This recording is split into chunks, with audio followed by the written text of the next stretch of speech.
Praise the Lord. Praise the Lord. Praise the Lord. Praise the Lord. Hallelujah. Hallelujah. Hallelujah. Hallelujah. ஆண்டவர் இயேசுவில் அருமையானவர்களே, பிரியமானவர்களே, நான் ஆரம்பத்தில் சொன்னேன், எல்லாருக்கும் எல்லா வாய்ப்பும் கிடைக்காது. ஒரு கடவுள் கொடுக்கிற ஒரு பெரிய சந்தர்ப்பங்களை பயன்படுத்தி கொள்ள வேண்டும். அதுதான் இன்னைக்கு நற்செய்தியில வருகிறது. நாம முதல்ல அந்த வாய்ப்புகள் எதற்காக கொடுக்கப்படுகிறது அப்படின்றது சொல்லப்பட்டது. நமக்கு காலமும் நேரமும் வயதும் அல்லது நம்முடைய வளர்ச்சியும் அதிகமாக கொடுக்கப்படுகிறது என்றால் அது எனக்காக மட்டுமல்ல, கடவுள் என் மேல் வைத்திருக்கிற ஒரு இரக்கம், என் மேல் வைத்திருக்கிற பிரியம், அன்பு, பாசம்.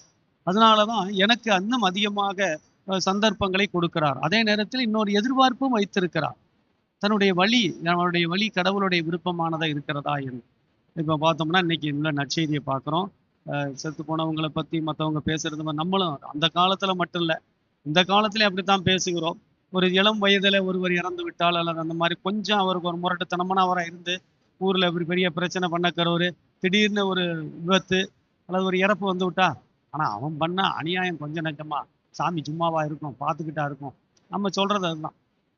நான் நல்லாவே ஒரு ஏதாவது அது மற்ற ஒரு காரியங்களாக இருந்தாலும் சரி, அடிச்சு பிடிச்சி அந்த பணத்தை இந்த பணத்தை எல்லாம் பண்ணா இன்னைக்கு எல்லாத்தையும் மொத்தமா இழந்துக்கு நிக்கிறான். ஏதோ ஒருத்தர் ஏமாத்தி போட்ட இடத்துல, காசு போட்ட இடத்துல அல்லது 1க்கு 2 வட்டிக்கு விடலான்னு பார்த்த சூழ்நிலையில ஏதோ அபேஸ் பண்ணிட்டு போயிட்டான்னு வைங்க, நம்ம பார்த்து என்ன சொல்லுவோம், இவனுக்கு வேணும், கடவுள் சும்மா விடுவாரா? அவன் இப்படியெல்லாம் எவ்வளவு வட்டி, எவ்வளவு இது, யாரும் அந்த சொத்தை ஏமாத்தினா, இதை ஏமாத்தினா, அந்த புறம்போக்க கை வச்சான், சும்மா விடுமா ஆண்டவர், வச்சார்ல ரேட்டு, எல்லாம் போய் இன்னைக்கு நிக்கிறான்ல. பெரும்பாலும் இவ்வாறு சில நேரங்களில், ஏன் பல நேரங்களில் சில இழப்புகளை நம் கண் முன்பாக ஊர்ல இருக்கிறோம் அப்படின்றதுக்காக போய் நிற்போம். என்ன பண்றது, நல்லதுக்கு போகிறதுனாலும் கெட்டதுக்கு போகணுமேன்னு சொல்லிட்டு போவோம். ஆனா அங்கே உட்காந்து பேசுறது, நானும் கொஞ்சம் இப்படி பண்ணியிருக்க கூடாதுப்பா, 4 பேருக்கு நல்லது செஞ்சிருக்கலாம், கடவுள் காப்பாத்திருப்பார், விட்டுட்டார், அப்படித்தான் பேசுவோம். நிறைய நம்ம மனித இயல்பு தான் அது. அந்த காலத்திலே அப்படித்தான் நடந்தது. அது மாதிரி சொல்றாங்க. அப்ப கடவுள் ஏதோ அந்த மாதிரி பாவம் பண்ணுகிறவர்கள் அனைவரும் மேலும் அவர் கோபமா இருக்கிறாரு, நீ எனக்கு ரொம்ப குற்றம் புரியற அப்படின்றதுக்காக கடவுள் என்னமோ உயிரை எடுத்துக்கிறது மாதிரி அல்ல. கடவுள் இரக்கம் உடையவர். அவர் என்னது இன்னைக்கு பார்த்தோம் 33 எரேமியா புத்தகம் 33:11 வசனத்துல என்ன சொல்கிறார் என்றால், தீயவர் சாக வேண்டும் என்பது என் விருப்பம் அன்று. எல்லாருமே தப்பு பண்றதுதான், அதனால தப்பு செத்து போனவங்க மட்டும்தான் அதிகமான தப்பு பண்ணிட்டாங்க என்பதல்ல. தீயவர் சாக வேண்டும் என்பது என் விருப்பம் அன்று. அவர் தன் வழியில் நின்று, தன் தவறான வழியாக இருக்கிற ஒரு சூழ்நிலையில அவருக்கு நான் வாய்ப்பு கொடுக்கிறேன், அவர் அதிலிருந்து மாறி வந்தா போதும் அப்படின்னு தான் சொல்லுறார். ஆகவே கடவுளுடைய அந்த ஒரு விருப்பத்தை நாம ஒரு சாபமா கடவுள் இந்த மாதிரி பண்ணிட்டாருன்னு நம்ம நினைக்கிறோம். அப்படி அல்ல. அவர் இரக்கமே உருவானவர், அன்புடையவர், நம் பிள்ளைகள் மீது அவ்வளவு அக்கறை உள்ளவர். எனவேதான் நம்மளா இருந்தா 99 ஆடுகள் இருக்கு, எதுக்கு ஒரு ஆடை தேடி போகணும்? அவர் என்ன சொல்றார், அந்த ஒரு ஆடு எனக்கு வேணும். அவ்வளவு இரக்கமுடையவர். அப்படிப்பட்டவர் இப்படிப்பட்ட விபத்துக்கள் இதெல்லாம் பார்த்த உடனே கடவுள் எல்லாம் கொண்டாந்து இறக்கிட்டாரு, எல்லாத்தையும் பண்ணிட்டார் என்பதை நாம் நினைக்க கூடாது. அவருடைய இரக்கத்தை நினைக்க வேண்டும். அவருடைய திருவுளம் என்னவென்பதை நாம் பார்க்க வேண்டும். கடவுள் இப்ப அது இயேசு தன்னுடைய பணியை தொடங்கும் போதே அதாவது திருமுழுக்கு யோவான் என்ன ஒரு மோட்டோ, என்ன குறிக்கோளோட தொடங்கினாரோ அதை அதுதான் சொன்னார். ஏதோ கோடாரி, அது மரத்தின் மீது கோடாரி வைத்து ஆயிற்று, எனவே கடவுள் அரசு நெருங்கி வந்து விட்டது, மனம் திரும்பி நற்செய்தியை நம்புங்கள், இதுதான் அவருடையது. அதை வச்சுதான் அவர் போதித்து கொண்டிருந்தார், முன்னோடி என்ற முறையில. அடுத்ததாக இயேசு தன் பணியை தொடங்கும் போது இதைத்தான் சொன்னார். எடுத்தவுடனே அவர் சொல்றது மனமாற்றம் தான். கடவுள் அரசு நெருங்கி விட்டது, மனம் மாறி நற்செய்தியை நம்புங்கள். அவருடைய அதாவது தான் மலையிலே சோதிக்கப்பட்ட சென்ற போது அங்கு நடந்து முடித்த விட்ட பிறகு அவர் ஆலயத்திற்கு வருகிறார். ஆலயத்தில் வந்தவுடனே அவருக்கு எரேமியாஸ் எழுதிய ஏட்டுச்சூரலை கொடுப்பார்கள். லூக்கா நற்செய்தி 4வது அதிகாரம். அதுல அவருடைய குறிக்கோள், நான் என்ன செய்ய போகிறேன், நான் எதெல்லாம் எப்படி நடக்க போகிறது என்னுடைய காலத்திலே அப்படின்றத அங்கே எழுதுது. ஆண்டவருடைய ஆவி என் மேலே, ஏனெனில் என்னை அபிஷேகம் செய்துள்ளார், சிறைப்பட்டோர் விடுதலை அடைய, குருடர் பார்வை வரைய, ஆண்டவருடைய அருள் தரும் ஆண்டை அறிவிக்க அடியேனை அனுப்பியுள்ளார். அது அவர் ஊர்ல அந்த ஆலயத்துல அவர் தன்னை முன்னை குறித்தே, இதுதான் என் வழியாக நான் செய்ய போகிறேன் அப்படின்றது அவருடைய மேல்வரி சட்டம். அடுத்ததாக மக்கள்கிட்ட போதிச்சோன்னா முதல் வார்த்தை, அவ்வளவு கூட்டங்களை சந்திக்கிற போதெல்லாம் அவர் சொன்ன வார்த்தை, மனம் திரும்பி நற்செய்தியை நம்புங்கள், கடவுள் அரசு நெருங்கிவிட்டார். அப்ப இதைத்தான் ஆரம்பிச்சார். இதையே நிறைய இடங்கள்ல சொல்லிட்டு வந்தார். நிறைய மனிதர்கள் தப்பு பண்றதுனால உவமை வழியாக, நேரடியா கதை வழியாகவும் இதைத்தான் சொன்னார். நிறைய புதுமைகள் என்பது வேறு. ஆனால் மனிதர்களுக்கு சொன்ன போதெல்லாம் இப்படித்தான் சொன்னார். பாருங்க, கடவுள் அரசை பற்றி அவர் சொல்லும்போது, இந்த மனமாற்றத்தை பற்றி சொல்லும்போது நம்ம நற்செய்தியில படிக்கிறோம். வயலில் இருவர் வேலை செய்து கொண்டிருப்பர். வயலில் இருவர் வேலை செய்து கொண்டிருப்பர். ஒருவர் எடுக்கப்படுவார், மற்றவர் விட்டுவிடப்படுவார். ஒரு உவமையாக சொன்னார். அப்படின்னா என்னன்னா, எல்லாம் கடவுள் கையில் இருக்கு. அவங்க சரியா செய்யும். அதில் திருகையில் 2 பெண்கள் மாவரைத்துக் கொண்டிருப்பார். அதில் ஒருவர் எடுக்கப்படுவார், மற்றொருவர் விட்டுவிடப்படுவார். அப்ப நீங்க புரிஞ்சுக்கங்க. அப்ப நீங்க உங்களுடைய வாழ்விலே நல்லதை நினைத்து அப்ப அந்த தப்பு பண்ண ஒரு குற்றவாளி என்பது அர்த்தம் அல்ல. எந்த நேரத்தில் திருடன் வருவான் என்பது தெரியாது. ஆகவே விழிப்பாய் இருங்கள், உங்களை தயாரித்துக் கொண்டு நல்லா இருங்க. இது மாதிரி ஒரு உவமை சொன்னார். அடுத்ததாக யோவான் நற்செய்தி 9வது அதிகாரத்துல பேதுருவே என்ன அங்கே போய் ஒரு குருடர், ஒரு இளைஞன், அவரை குணப்படுத்துவார். உடனே பரிசேயர்கள்லாம் சேர்ந்தார். எப்படி ஓய்வு நாளில் எப்படி இவரை குணப்படுத்தலாம் அப்படின்னு நிறைய பெரிய வாசகம் அந்த அதிகாரம். எப்படி நீ செய்யலாம், இந்த ஓய்வு நாள்ல செய்யலாம்னு சொல்லி அவன்கிட்ட சண்டைக்கு போனதும் இல்லாம, இயேசுவோட சண்டை போட்டது இல்லாம அவங்க அப்பா அம்மாட்ட போய் சண்டைக்கு போவான். உமக்கு தெரியாதா, உன் மகனை இந்த மாதிரிலாம் இந்த நாள்ல அந்த இயேசு குணப்படுத்திருக்கிறாரே, நீ வேணான்னு சொல்ல வேண்டியதுதானே, என்னையா நினைச்சுக்கிட்டு இருக்கான்னு அவன் பயந்துட்டான். அவங்க அப்பா அம்மா என்ன சொல்லுவாங்க, பையன் வயது வந்தவன், நீங்க அவனே கேட்டுக்கங்க அப்படின்னா. அப்ப உன்னை குணப்படுத்தியது யாரா? இயேசு. அந்த இயேசுவை காட்ட முடியுமா? காட்ட முடியும். அப்படின்னா அவன் ரொம்ப தெளிவா சொன்னான் குணம் பெற்ற பிறகு. அப்போ ஓய்வு நாளில் எப்படி செய்யலாம், இப்படி பேசிக்கிட்டு இருக்கிற நேரத்துல இதெல்லாம் முடிஞ்சோன்னா வர்ற நேரத்துல பேதுரு ஒரு கேள்வியை கேட்பாரு இயேசுவிடம். ஆண்டவரே, இந்த பையன் குருடா இருக்கிறது இவன் செய்த தவறா, இவன் பெற்றோர் செய்த தவறா? இப்ப எப்படி நம்ம மாதிரி மனநிலை, ஏதோ பெரிய குற்றம் அவங்க அப்பா அம்மா செஞ்சுட்டாங்க போல இருக்கு, அவங்க செஞ்ச அந்த ஆக்கினை அல்லது அநியாயம் தான் பையனை பாதிச்சிருச்சு அப்படின்றதுக்காக நம்ம மனநிலையில பேதுரு ஒரு கேள்வியை கேட்கிறார். இவன் குருடா இருப்பது இவன் செய்த குற்றமா அல்லது இவன் பெற்றோர் செய்த குற்றமா அப்படின்னு இயேசுவிடம் கேட்டது. இயேசு பதில் என்ன சொன்னார்? கடவுளுடைய விருப்பம் நிறைவேற இவ்வாறு இருந்தால் அதை பத்தி உனக்கு என்ன? இந்த மாதிரி நீ ஏன் திங்க் பண்ண?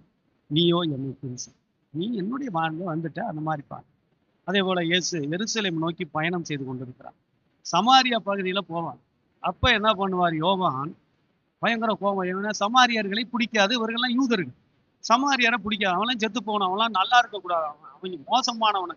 அவங்க சமாரியர் என்பது யாரு? கல்யாணத்துல ஒண்ணு கூட்டிட்டாங்க. வேற இடத்துக்கு படையெடுப்பு சென்ற சீரியா, பாபிலோன் இந்த ஏரியாவுக்கு போனப்ப அங்கே குடியிருந்தவர்களை இந்த இளைஞர்களா இருந்த ஆண்கள், இளைஞனா இருந்த பெண்கள் அவங்களோட கலந்துக்கிட்டாங்க கல்யாணத்துல. உடனே அப்படிப்பட்ட ஆட்கள்லாம் சமாரியர்கள் இனம்தான்.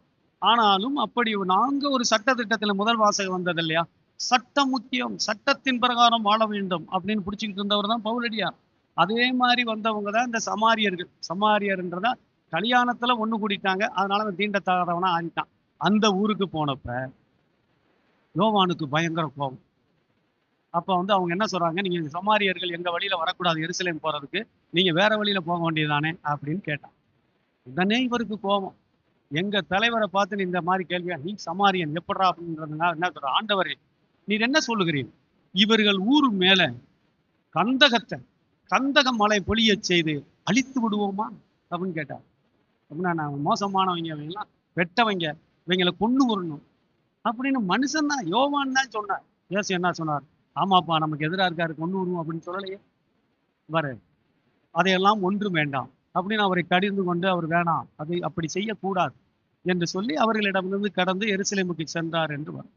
இப்படி நிறைய காரியங்களிலே நாம இறைவன் இரக்கமுடையவர். அவர் இந்த மனமாற்றத்தை தான் விரும்பினார். அதுல உச்சகட்டமா இவ்வளவு நாளா கோமையா சொல்லிக்கிட்டு வந்தவர், உங்களையே நீங்க மனமாத்துறதுக்கு உவமை வழியாக சில போதனைகள் வழியாக சொல்லி வந்த இயேசு இன்றைய நற்செய்தியிலே கண்ணுக்கு முன்னாக சில இன்சிடென்ட், சில ஆக்சிடென்ட், சிலவற்றை அவருக்கு முன்னால வைக்கிறார். அதான் அவர் சொல்லுகிறது. இப்ப அவங்க கேட்குறாங்க, இந்த மாதிரி கோயில்ல ஜபம் தானே பண்ணிக்கிட்டு இருந்தானுங்க, ஜபம் பண்ணது ஒரு தப்பா? ஆனால் கலிலேயர்கள் ஜபம் செய்து கொண்டிருந்த போது அந்த இறக்க அரசன் படை வீரன் அவர்களை கொன்று விட்டார்களே, அப்படி என்றால் அவன் ஜபம் செய்த அத்தனை பேரும் பாவிகளா, அவங்களை கொண்டு விட்டாங்களே அப்படின்னு நிறைய மன வருத்தத்தோடு சொல்லுவதாக அவர் சொன்னபோது இயேசு சொல்லுகிறார், அப்படி அல்ல. அது கடவுளுடைய, அதாவது நீங்கள் மனம் மாறாதீர்கள். உங்களுக்கு கண்ணுக்கு முன்னால வச்சுறேன், இன்னைக்கு அவன் நாளைக்கு உனக்கு. அதான் ஒரு இந்த இறப்பு வண்டியிலே இவ்வாறு எழுதப்பட்டிருந்தது. அந்த பாடியை வச்சு எடுத்துட்டு போற தள்ளுவண்டி, அந்த தள்ளுவண்டி அந்த ஊர்ல இதுதான் முன்னால எழுதியிருந்தாங்க. இன்று நான், நாளை நீ. எல்லாருக்கும் அது உரியதுதான். யாரு முன்னால பின்னால என்பது தெரியாது. அவர் கையில் இருக்கிறது. அவர் இறக்கமுடையவர். அப்ப இன்னைக்கு நான் போறேன், நாளைக்கு நீ வரணும். தள்ளிட்டு போறவன் பார்த்து படிச்சுட்டு போக வேண்டியதான். இன்னைக்கு நீ போற, நாளைக்கு நான் வர போறேன். ஆகவே அந்த ஒரு அடிப்படையில நீ மனம் மாறாவிட்டால் உனக்கும் இப்படித்தான். அதே போலதான் அடுத்த இன்னொரு பதிலையும் சொல்கிறார். சிலோபாமில கோபுரம் தானே, கோயில் நல்ல காரியம் தானே. கோபுரம் கட்டுறப்ப ஏதோ அந்த சாரம்லாம் விழுந்து கீழே விழுந்து செத்து போயிட்டாங்க 18 பேர். அப்ப அவங்க பூரா பாவிகளாக இருந்ததுனாலதான் செத்துட்டாங்களான்னு இல்ல.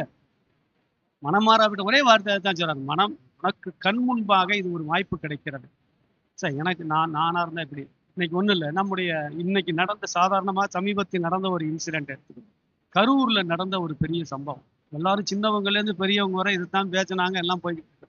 அது அரசியல்ங்கிறது தனிப்பட்ட இருந்தாலும் அதுல நடக்கிறத பார்ப்போம். 1.5 வயசுல இருந்து 60-70 வயசு வரை எல்லா மட்டமும். 1.5 வயசு உண்டு, மாணவனா இருந்தவனும் உண்டு, அதுக்கப்புறம் இளைஞனா இருந்தவனும் உண்டு, மிடில் ஏஜ் ஒரு குடும்ப தலைவன் உண்டு, பிள்ளைகளை பெற்ற தாய் உண்டு, அதுக்கப்புறம் வயசு மூத்தவங்களும் உண்டு. 41 பேர் செத்து போயிட்டாங்க. அப்படின்னா கடவுள் அவருடைய ஆட்சினை அங்கே காட்டிட்டாரா? அவன் செத்தவன் பூரா பாவம், அவன் என்ன, அவன் பார்க்கணும்னு சொல்லி போனவன் தான். என்ன பெரிய தவறு பண்ணி விட்டாரு. அப்ப இந்த மாதிரி நம்முடைய மனதில் நினைச்சோம்னா, அப்ப மற்றவங்க நின்றுகிட்டு இருந்தவங்க நல்ல வேலையோட நாங்களாம் தப்பிச்சோம், எங்க பக்கம் உழுவலை அப்படின்றது அல்ல. மாறாக இது எனக்கு முன்னால இருக்கிறப்ப எனக்கு ஒரு நல்ல ஒரு பாடம். சில நேரங்கள் இது என்ன பாடம்? நான் இப்படிப்பட்ட ஒரு சூழ்நிலைகள், இப்படிப்பட்ட இடத்துக்கு நான் செல்லக்கூடாது. நான் தேவையற்ற ஒரு வெறித்தனமான ஒன்றை நான் வைத்துக் கொள்ளக்கூடாது. ஒரு வெறித்தனமா அந்த மாதிரி அப்படி அப்படின்னு. ஏன்னா எப்ப வேணாலும் எந்தவித அசம்பாவிதங்களும் வந்தாங்களும் எப்ப வேணாலும் வரும்.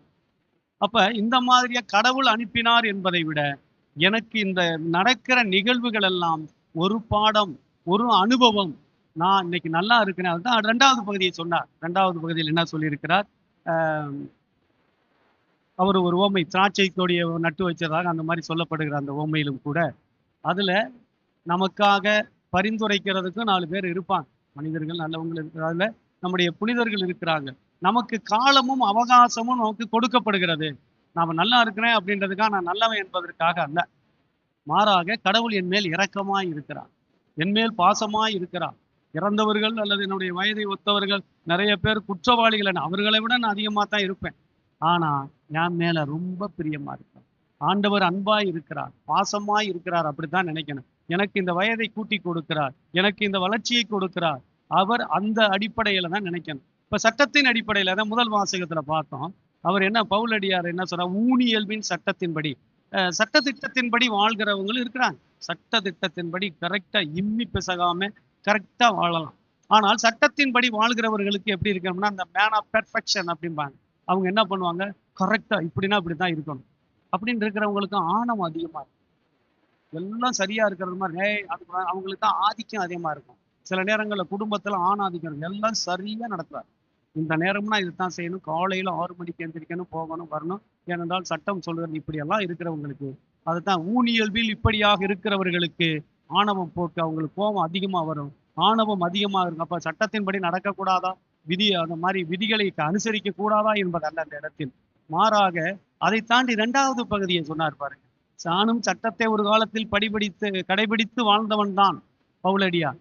சட்டம் என்ன, எங்க யூத சட்டம் என்ன சொல்லுதோ அதை அப்படியே, கோவில் காரியங்களாக இருந்தாலும் சரி, சமுதாய நிகழ்ச்சிகளாக இருந்தாலும் எல்லாவற்றையும் சிறப்பாக செய்தவன். ஆனால் அவர் அதிலே திருப்தி அடையவில்லை. மாறாக அவர் கடவுளை தொட்ட பிறகு, அல்லது கடவுள் அவரை தொட்ட பிறகு ஆவிக்குரிய இயல்பு, ஊனியல்பு என்று ஒன்று வந்தது. ஆவிக்குரிய இயல்பை நான் பெற்றுக்கொண்டேன்.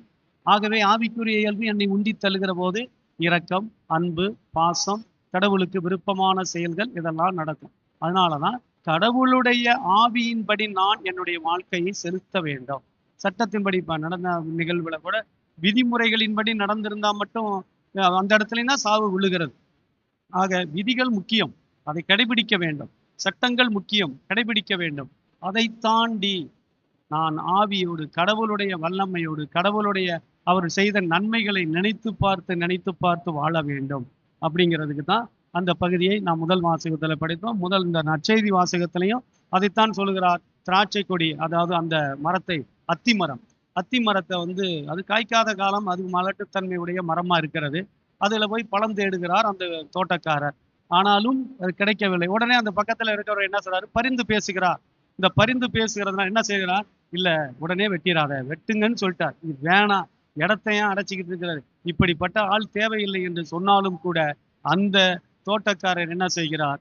இல்ல, நான் கொத்தி எரி போடுகிறேன், இந்த நீங்க வாய்ப்பு கொடுங்க, இன்னொரு வருஷம் இருக்கட்டும், நான் நீர் பாய்ச்சுகிறேன், எல்லாம் செய்கிறேன், அதுக்கப்புறம் பலன் கொடுக்கும் என்று சொல்கிறார். உடனே சரிந்து போறார். இந்த தோட்டக்காரனை போலதான் நம்முடைய அன்னை மரியாள். அவர்தான் பரிந்து பேசுகிறவர். இப்ப நம்மளை பார்த்து கடவுள் கோபமா தான் இருக்கிறார், நிறைய நம்முடைய செயல்களை பார்த்து.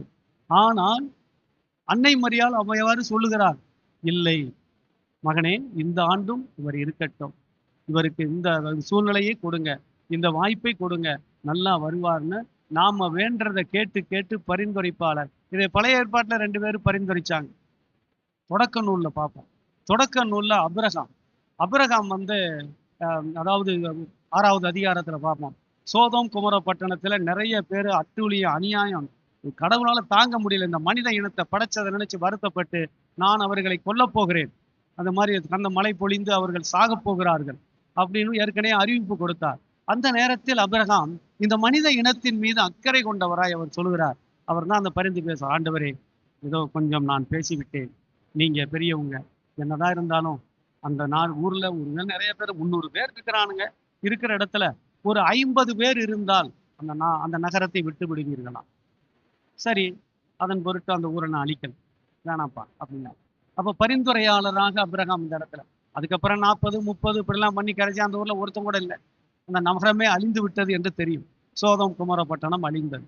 அப்பவே பரிந்துரைத்தார். மனித இனத்தின் மீது பரிந்துரைப்பதற்கும் கடவுள் நமக்கு ஆள வச்சிருக்கிறார். அதுக்கு அடுத்ததாக மோயிசனை பார்ப்போம்.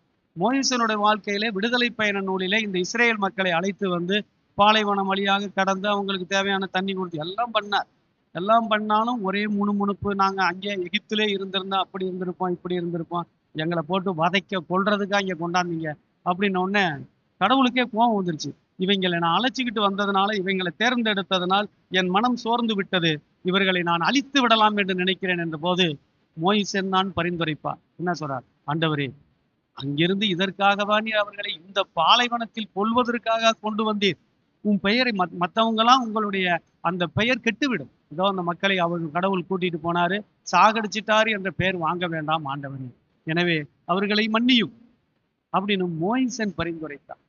உடனே கடவுள் இரக்கமற்றவர் என்பதல்ல, இது எதற்கு காட்டுகிறார் என்றால், உங்களிடையவும் ஆட்களை நான் நியமிக்கிறேன். நம்முடைய குடும்பங்களிலே நிறைய நல்ல காரியங்களை சொல்லுகிறவர்கள், நமக்காக பரிந்துரைப்பாளர்களாக, நமக்கு ஜெபிக்கிறவர்களாக, நமக்கு ஆறுதல் சொல்லுகிறவர் இருக்கிறார். ஆக அபிரகாம், மோயிசன், அன்னை மரியா இன்றும் உங்களுக்கும் எனக்கும் பரிந்துரைத்து கொண்டே இருக்கிறார். எந்த சூழ்நிலையிலும் நாம் நோய்வாய்ப்பட்டு அல்லது கஷ்டப்பட்டு அந்த மாதிரி இருந்தாலும் அதுக்கு தானே தேடி வரோம். அம்மா, ஏதாவது ஒரு சூழ்நிலையில எனக்கு இந்த உதவியை செய்யும், கண்டிப்பாக செய்வார். ஏனென்றால் அவர் இந்த மரத்தை, அந்த அத்தி மரத்தினுடைய தோட்டக்காரன் போல நமக்கு இருக்கிறார். அவர் நமக்கு எல்லா வழிகளிலும் உதவி செய்கிறவராக, மரியா நமக்காக பரிந்துரைப்பாளராக இருக்கிறார். அவர் நிச்சயம் நமக்கு துணை இருப்பார் என்ற நம்பிக்கையை நாம் வளர்த்து கொள்வோம். இந்த அடிப்படையிலே தான் இந்த வாசகத்தை நாம் அணுக வேண்டும். ஆகவே ஏற்கனவே வெளியில இருக்கிறவங்க அல்லது இந்த மாதிரி நமக்கு தெரியும், மாட்டுகிற வரை நான் நல்லவன், மாட்டிக்கிட்டா கெட்டவன், அவ்வளவுதான். அதுவரை நம்ம நல்லவங்களா தான் இருப்போம். உலகம் என்பது எல்லாமே அப்படித்தான். இந்த மாதிரியான சூழ்நிலையிலே கடவுள் எனக்கு நேரங்களையும் காலங்களையும் வாய்ப்புகளையும் வசதிகளையும் எனக்கு கூட்டிக் கொண்டே போகிறார் என்றால், நான் செய்த பெரிய நல்ல காரியங்களுக்காக அல்ல, அல்லது நான் பெரிய நல்லவனாக உலகத்தில் இருக்கிறேன் என்பதற்காக அல்ல, அவருடைய இரக்கத்திற்காக. அவருடைய அன்பு நம்ம மேல் அதிகமாக இருப்பது. அதோடு மட்டுமல்ல, அன்னை மரியாள் எனக்கு தொடர்ந்து பரிந்து பேசிக்கொண்டே இருக்கிறார். குழந்தைக்காக வேண்டி நிற்கிறோம், அல்லது திருமணக்காரர், எல்லாம் நிறைய நிகழ்வுகளுக்காக வர்றோம். இப்போ பக்கத்தில் இருக்கக்கூடிய எனக்கு அதுக்காக வேண்டிக்கங்கன்னு சொல்றோம், பரிந்துரைப்பாளர்கள். அது கேட்கப்படுகிறது. நம்ம அதுக்காக தான் பரிந்துரை ஜெபம் என்றே சொல்லுகிறார். இந்த மாதிரியான அடுத்தவர்களுக்காக, நமக்காக மட்டுமல்ல பிறருக்காக ஜெபிக்கிற போது அந்த ஜெபம் கேட்கப்படும் என்பது இந்த தோட்டக்காரன் என்ற அந்த ஒருவர் இந்த ஆண்டு இருக்கட்டும் என்று உங்களுக்கும் எனக்கும் ஆண்டவர் ஒவ்வொரு ஆண்டும் இந்த ஆண்டும் இருக்கட்டும் மாதா நமக்காக பரிந்துரைக்கிறார். மற்றபடி நான் பெரிய இருக்கக்கூடிய செல்வத்துக்காக, சொத்துக்காக, என்னுடைய செல்வாக்குக்காக, என்னுடைய படிப்புக்காக, என்னுடைய அழகுக்காக கடவுள் என்னை இந்த வைக்கவில்லை. அன்னை மரியாளுடைய பரிந்துரைக்காக என் வாழ்க்கையில இன்னும் ஒரு சந்தர்ப்பம் சூழ்நிலைகளை மாற வேண்டும் என்பதற்காக, மாற்றம் உருவாக வேண்டும் என்பதற்காக கடவுள் எனக்கு முன்பாக சில சில ஆக்சிடென்ட் அல்லது சில இறப்பு இதெல்லாம் என் கண் முன்பாக கிடைக்கிற போது நான் உணர வேண்டியது, ஆண்டவரே உமக்கு நன்றி. என்னை இன்னமும் இந்த மாதிரி சூழ்நிலை பக்கத்துல ஒருத்தர் 2 பேர் சேர்ந்து போவோம், ஒரே 2 வீலர்ல 2 பேர் போய் ஒருத்தர் போயிடுவார் ஒருத்தர் இருப்பார் அப்படின்றதுக்காக செத்து போனவர் பாவம் பண்ணவர் அல்ல. மாறாக அந்த பின்னால அந்த பார்த்தவருக்கு கடவுள் கொடுக்கிற ஒரு பாடம். மனிதனுடைய வாழ்க்கை நிலையற்றது அப்படின்றத நீ என்னைக்குமே நினைச்சு உன்னுடைய செயல்கள், உன்னுடைய வாழ்க்கை முறைகள் அனைத்தையும் கோபப்பட்டு அல்லது எல்லாம் கடைசி வரை நான் தான் இருக்க போறேன்ற எண்ணத்தோட இருக்காது. எல்லாமே மாறும், ஒரு நிமிடத்தில் எல்லாம் மாறிவிடும் அப்படின்றதுதான் கடவுள் நமக்கு சொல்லுகிற ஒன்று. மற்றபடி அவர் பெரிய கோபத்திலே என்னை அந்த மாதிரி நடந்துருச்சு என்பது அல்ல. மாற அன்புக்குரியவர்களே, கடவுள் இன்னும் அதிகமாக நம்மளை அன்பு செய்கிறார். நம்முடைய வழிகளை மாற்றிக்கொள்ள வேண்டும், மனமாற்றத்திற்கு நம்மை உருவாக்கி கொள்ள வேண்டும் என்பதை நினைப்போம். இந்த வாய்ப்பை கொடுத்த இறைவனுக்கு நன்றி சொல்வோம். ஆண்டவரே, இப்படியெல்லாம் எவ்வளவோ எங்கெங்கோ என்னமோ என் கண்ணுக்கு முன்னால நானே பார்த்திருக்கிறேன். இப்படி இருந்தாலும் என்னையும் என் குடும்பத்தாரையும் நல்ல விதமாக வாழ வைத்துக் கொண்டிருப்பதற்காக நன்றி சொல்லி இந்த நேரத்திலே ஒரு நன்றி பாடலை பாடுவோம்.